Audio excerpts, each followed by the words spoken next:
while you were sleeping at a negation TTH episode 17 part 1 inch. The unfortunate limitation of these future dream visions seems to be that you can only really change one or two crucial details, rather than stop an event from happening completely. So as time inevitably flows towards Hong-joo's nightmare, like it or not, the question is whether they can change the right detail and tell me when it's safe to look. Episode 17, The Usual Suspects. Bum prepares for a press conference regarding the murder of the Olympic archer and asks his assistant if she has fake tears handy. He enters the room crying into his handkerchief and tells the reporters that the archer's father has late-stage terminal cancer and is in the hospital right now. He argues that the prosecutor is mishandling the case, and pressures the press with a guilt trip into doing their part so that a murderer doesn't go free. Someone wakes up in the middle of the night to find Jae-chan passed out on the couch, muttering about the case in his sleep. He tries valiantly to pick up his brother and nearly throws out his back in the process, and settles for tucking him in with a blanket. Meanwhile, Hong-joo wakes up crying from her horrible dream about Jae-chan getting stabbed on his way to give her a ring, and she races over to Jae-chan's house in the middle of night. She's nearly out of her mind with worry and brushes past Jae-chan at the gate without a word, and barges into his room to start trifling through his closet. Are you trying to throw out the clothes he was wearing in the dream? The boys stare at her in confusion as she yanks suits out of the closet while sobbing, and Jae-chan stops her to ask what's wrong. She falls to the ground and ekes out in between sobs that he gets hurt and spills so much blood in her dream. Jae-chan just told her and says over and over that it'll be okay. Once she's calmed down a little, the boys stand around awkwardly while she gets all her tears out, and she orders Jae-chan to stop wearing suits and not to use crosswalks, and to stop seeing her since that's the safest. Jae-chan refuses, arguing that he's the prosecutor and needs to wear suits, and doesn't want to give up how good he looks in them. PFFT. He doesn't think jaywalking from now on is a very reasonable idea either, and absolutely refuses to stay away from her. She softens at that, and he gets out pen and paper to jot down the details of her dream step by step, so that they can figure this out together and stop it.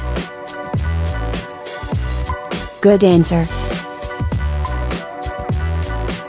In the morning, someone steps out of his room and then tiptoes right back inside when he sees Jae-chan and Hong-joo snuggled up together on the couch, having fallen asleep like that. Hong-joo wakes up first and says to herself, "It's my turn to protect you now. Will I be able to?" She reaches out to touch him, and he says as if answering her thoughts, "Don't worry, it will never happen the way it does in your dream." He caresses her face as her eyes fill with tears again, and she begs him, "Please don't get hurt." He promises, and she holds his hand and says, "I like you," making him smile. At the breakfast table, Jae-chan is the only one shoveling food into his mouth, while everyone else stares at him. He tells them to stop looking at him like he's just received his death sentence, but everyone from mom to Woo-tak is too concerned about Hong-joo's dream to eat. Hong-joo confirms that the dream changed when Jae-chan dropped the charges against Woo-tak's friend, murder suspect Ha-kyung. In the initial version of her dream, Jae-chan had made it across the street without incident, but after the change in Ha-kyung's case, Jae-chan got stabbed before entering the crosswalk. but things take a turn for the worse when the morning news covers Hak-young's release and Yubum's statement, in which he reveals that Hak-young was convicted of theft and assault and shouldn't be let free. Mom asks Woo-tak if that's true, and Woo-tak says it was over 10 years ago, when Hak-young had stolen a God autograph from a neighborhood restaurant to hang up in his mom's shop. The ajashi had turned his mom's restaurant upside down in a rage, and though Hak-young was just trying to stop him, the ajashi pressed charges. Someone finds even more bad news online. Jae-chan has been identified as the prosecutor in the case, and netizens have already outed every bit of personal information available, along with nasty comments. Hong-joo guesses that whoever stabbed him in her dream must have been enraged by this news report. As we see protesters outside the prosecutor's office, with one man wearing a black bucket hat like the attacker in Hong-joo's dream, Hak-young being ostracized as a murderer, and the Archer's parents devastated at the news. Hong-joo narrates that it could be a heartbroken fan, or someone angry at the world, or a parent who can't get justice for losing a daughter.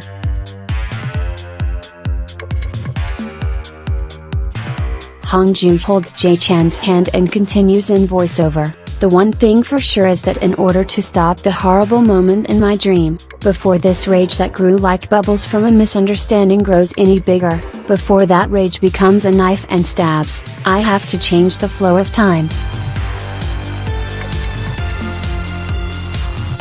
The angry fan, the Archer's father, and Hak-young are presented as our three possible stabbing suspects. At the city news desk, Hong-joo picks a fight with Bong Sun-bi over his news report this morning, arguing that stealing a God autograph 11 years ago has nothing to do with the Archer's murder.